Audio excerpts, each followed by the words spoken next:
நீங்க எப்படி பாக்குறீங்க கூட்டணிக்கு திமுக கூட்டணியில் இருக்கக்கூடிய இந்த நிச்சயமா வந்து 2026 தேர்தலில் திமுக ஒரு புதிய கூட்டணியோட தான் தேர்தலுக்கு போவாங்க, களத்துக்கு போவாங்க.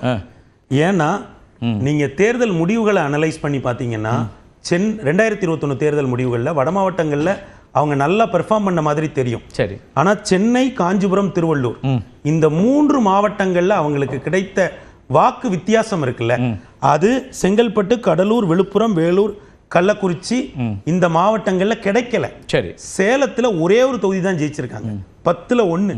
தருமபுரி 5க்கு 5 போய் 2021 சட்டமன்ற தேர்தல் முடிவுகளை பத்தி சொல்றேன். இப்போ உதாரணத்திற்கு ஐயா துரைமுருகன் அவர்களே 1000க்கும் குறைவான வாக்குகள் வித்தியாசத்தில் தான் ஜெயிச்சாங்க.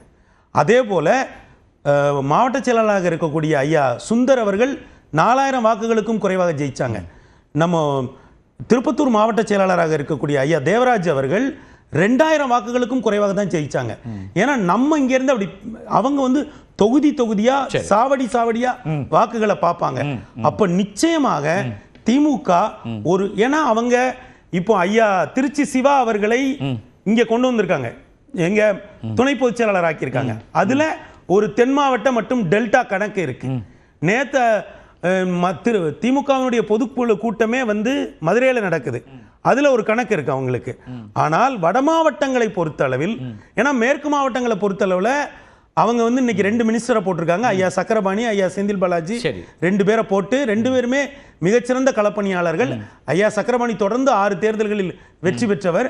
ஆக அவங்க மேற்கு மாவட்டங்களுக்கு ஒரு ஸ்ட்ராட்டஜி போறாங்க.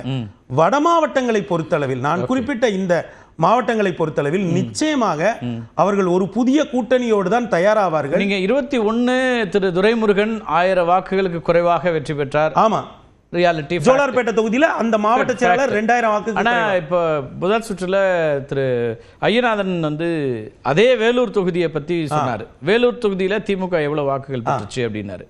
21ல இருந்து 24க்கு வேற ஒரு மாற்றம் வந்து இல்ல. பாராளுமன்ற தேர்தல் வந்து வேற. நீங்க அது வந்து ஐயா மோடி அவர்கள் பிரதமராக வர வேண்டுமா இல்லையா அப்படிங்கிற ஒரு கேள்வி. அதை வந்து பாஜகவுமே ஒத்துக்கும், அது வேற நரேட்டிவ். இங்க என்ன துரைமுருகனோட மகன் அங்க என்ன வாக்குகளை பெற்றார் அப்படி நீங்க அப்படி சுருக்கி, அதே துரைமுருகனோட மகன் 2019ல எவ்வளவு பெற்றால 24ல எவ்வளவு பெற்றார்னு சொல்லுவாங்கல்ல. தயவு செஞ்சு பாராளுமன்ற தேர்தலையும் ஒப்பிடக்கூடாது. நான் வேலூர் மாவட்டம் வந்ததுனால சொல்றேன். நானும் அதனால தான் நான் சொல்றேன். வேலூர் மாவட்டத்துல ஒரு தொகுதியில அவங்க தோத்துருக்காங்க. 5 தொகுதியில வாக்கு வித்தியாசம் 10,000க்கும் குறைவு. இத திமுக நிச்சயமாக கணக்கில் எடுக்கும். சரி. அதே போல இந்த புதிய அணியா வருவாங்கன்னு சொன்னீங்க இல்லையா, என்ன அடிப்படையில் சொல்றீங்க புதிய அணியா? இப்ப நான் என்ன கேக்குறேன்னா, இப்ப பாஜக ஏன்னா ஒரு வெற்றிகரமாக இருக்கக்கூடிய அணி, அந்த அணியை அப்படியே எடுத்துட்டு அவங்க வந்து ஸ்ட்ராட்டஜியாவே வச்சு நம்ம வந்து வெற்றிகரமான அணின்னு பார்க்கலாம். ஆனால் களத்தில் இருப்பவர்கள் அந்த வெற்றி எந்த தன்மையிலான வெற்றின்னு பார்ப்பாங்க, அதை பார்ப்பாங்க. இப்போ நீங்க பல்லாவரம் தொகுதியில உங்களுக்கு 35,000 வாக்கு வித்தியாசம் வருது. அதுக்கு பக்கத்துல இருக்க தொகுதியில வேற என்ன இப்ப மாற்றம் நிகழ போகுதுன்னு நினைக்கிறீங்க? இப்போ நீங்க இப்ப இந்த கூட்டணியில என்ன மாற்றம் நிகழும்னு பார்க்கணும்னா அந்த கூட்டணியில என்ன மாற்றம் நிகழ்ந்திருக்குன்னு பாருங்க. 2021 தேர்தலில் ஒன்றாக தேர்தலை சந்தித்தவர்கள் 3.5% ஆட்சி அமைப்பதை தவறவிட்டவர்கள் இன்றைக்கு அந்த கூட்டணியில பாமக இருக்கிறமா இல்லையாங்கிறத தெளிவுபடுத்தாம இருக்காங்க. தேமுதிக அந்த கூட்டணியில இப்ப யார் சொல்றத கேட்குங்கிற தெளிவு இன்னும் கொஞ்ச நாள் அதுக்குள்ள ஒரு அரசியல் இருக்கு இல்லைங்களா? அந்த இடம் ஒரு அரசியல். அந்த இடம் வந்து 2026 தேர்தல் நெருங்கும் போது தான் கிளாரிட்டி கிடைக்கும். அதுதான் தமிழ்நாடு. நீங்க இப்ப சொன்னீங்க இல்லைங்களா, அது 2026 தேர்தலுக்கான காய் நகர்த்தலின் ஒரு பகுதி. நான் இப்ப சொல்றேன், அந்த இடத்துல நீங்க ஒரு குழப்பம் இருக்குல்ல, அது 2026 தேர்தல். அந்த குழப்பங்கிறது அதிமுக பாஜக கூட்டணியினுடைய குழப்பமா தானே போகும், அவங்களுடைய வலிவை தானே குறைக்கும். அது எனக்கு புரியல நீங்க சொல்ற லாஜிக். அப்படி போக வாய்ப்பு இருக்குன்னு நீங்க நினைக்கிறீங்க? இல்ல, நான் ரொம்ப பிளாட்டா கேட்கறேன். நீங்க தான் சொல்லணும், நுண் அரசியல் நீங்க தான் பாக்குறீங்க, எனக்கு எப்படி தெரியும்? இல்ல, எப்படி வேணாலும் போக வாய்ப்பு இருக்குல்ல, அந்த குழப்பம் எப்படி வேணாலும் போக வாய்ப்பு இருக்குல்ல.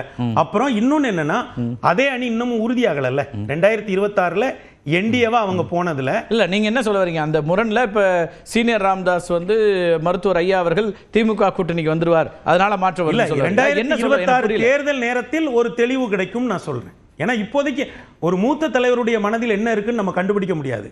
ஆனால் 2026 தேர்தல் அவர் என்ன வேணா நினைக்கல சார், திமுக நினைக்கணும்ல, கூட்டணிக்கு தலைமை வைக்கக்கூடிய திமுக அதுல ஏதாவது மாற்றம். அதனால தான் நான் சொல்றேன், நீங்க இந்த மாவட்டங்களை பாருங்க, இந்த மாவட்டங்களுடைய வாக்கு சதவீதத்தை பாருங்க, இங்க வந்து மாவட்ட செயலாளர்கள் பேசுவோம், நிறைய வித்தியாசத்துல ஜெயிச்சிருக்காங்கன்னு பாருங்க. பேசலாம், நான் வரேன். இதையும் அதையும் பொருத்தி பாத்தீங்கன்னா ஐயநாதன்